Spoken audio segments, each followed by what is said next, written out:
first trailer for Spider-Man Homecoming debuted this last week. And we get to see young Tom Holland portray Peter Parker and Spider-Man again.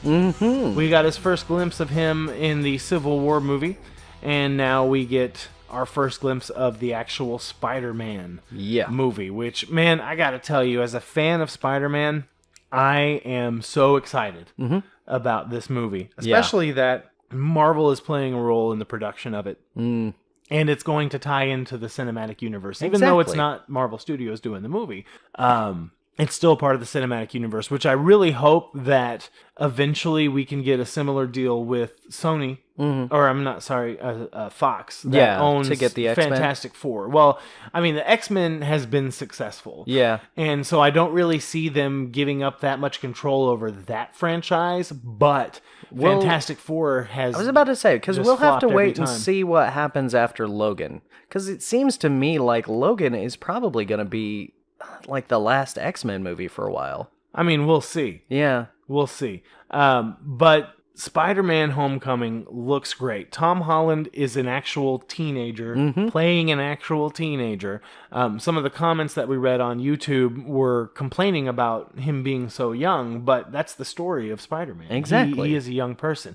Now, Zendaya, turns out she's not playing Mary Jane. Yeah, so... she's referred to as Liz in this trailer. We're going to have to go back and edit our No, we don't. Zendaya as Mary Jane. No, we don't.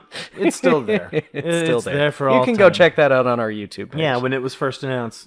But some of the things that I saw on there that I really thought were awesome was, first off, the suit looks great. He's got a great banter with, like, the when he's in the suit and he sees the guys breaking into the bank, and they've all got the Avengers. Right. They've all got the Avengers masks on, and he's like, wait, you guys aren't the Avengers, and then starts, like, punching, and he's dodging their, their punches and stuff. And, of course, it's the Spidey sense. Right. And we see a lot of action shots, like the shot at the end where he's holding the two pieces of, like, this barge or whatever together. But I think really the real interesting part of the trailer is Michael Keaton as the Vulture. Yeah. And he looks pretty damn sinister. He looks fucking awesome. And this is the first time Vulture has been on a big screen, at least. That's right. Yeah. Was he ever... I'm sure he was. He was in the animated series. I would 90% sure he was. Right. I mean, I was a teenager. But he was, probably a throwaway villain compared to, like, Venom or Kingpin or something. But he was like... I'll kill you and everyone you love. And that's really mean. That's a mean thing That's a mean thing to do, Michael Keaton. Yeah, Michael Keaton.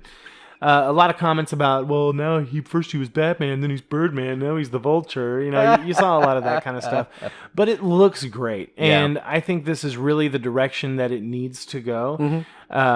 As far as Spider-Man movies goes, I love the first and the second one with Tobey Maguire. Yeah. I hated the third movie. Yeah. I hated the way they did Venom. I hated the whole emo Peter Parker thing. Yeah. As far as the Amazing Spider-Man with Andrew Garfield goes... I still haven't seen the sequel. I actually liked both of them. I haven't seen the second one. I liked the first one. I thought it was all right. Yeah. I enjoyed Andrew Garfield as Peter Parker. But it bombed, and then they finally realized, you know what, let's maybe these Marvel guys have something going on. Maybe they're right about some of these things. And finally made that deal. So we're getting another kind of reboot, kind of. Theoretically, though, we are not going to see Uncle Ben die again. Yeah, we don't need an origin story. And I think, going forward, they did that with Batman v Superman. We didn't get a Batman origin. We did. Well, yeah, we saw his parents murdered again. True, but, it wasn't like a Batman Begins rehash. This is true, yeah.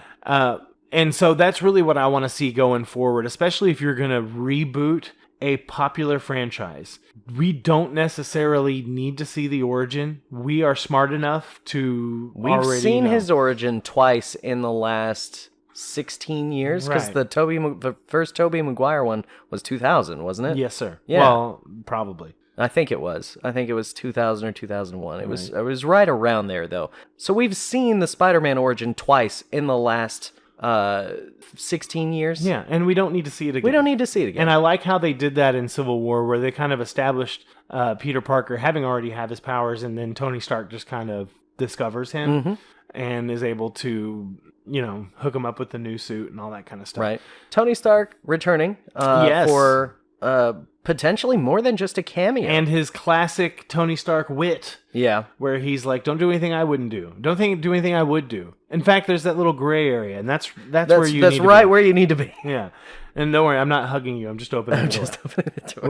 Which is so Tony Stark. It's so funny. And there's been a lot of complaints in the comments that, they need to make it a standalone Spider-Man movie. It seems like it's going to be Tony Stark and Iron Man and Spider-Man. And in fact, the last shot of the movie is Iron Man and Spider-Man, flying off together.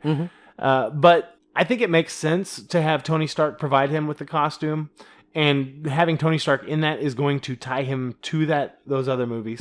You see a clip of him watching him fighting Giant Man. Yeah. In that, and he's like watching it on he's YouTube, which is like, who was there filming that? Yeah. And who uploaded that to YouTube? That's the fans want to know. Maybe it was Peter himself. Maybe he had like set up his phone somewhere so that he could capture this battle. Well, and that wouldn't be far off because we know that Peter Parker is a photographer and he is known to do that kind of thing from time to time to set up cameras and film himself and take pictures of himself. So we're gonna see. There's a kid there, like fat Asian looking kid. So I guess that's going to be Peter's buddy. So I don't think it's going to be Harry Osborn. No, I don't know who it is. We see a tiny glimpse of Don Glover with the Shocker, who is going to be another villain in this movie. You don't remember it. How many times did you watch the trailer? I don't think that was in the American version. It was. Well, because you said you watched both the American and the international. I did, but I watched them both, and Donald Glover is in the American trailer. Really? Yes, but I missed that entirely. For a split second. So I don't think he's playing Miles Morales. No. Okay. Plus, he's probably too old for that role anyway. Yeah, for Miles. If you're going to cast Miles, you're going to need a younger person. Yeah. Now, that kind of leads me into the next thing. So what happens if Tom Holland decides he doesn't want to play Spider-Man anymore? Are they going to leave the door open for a Miles Morales character to take up that mantle? We'll see. But anyway, what did you think about the Spider-Man trailer, people? Leave us a comment and let us know.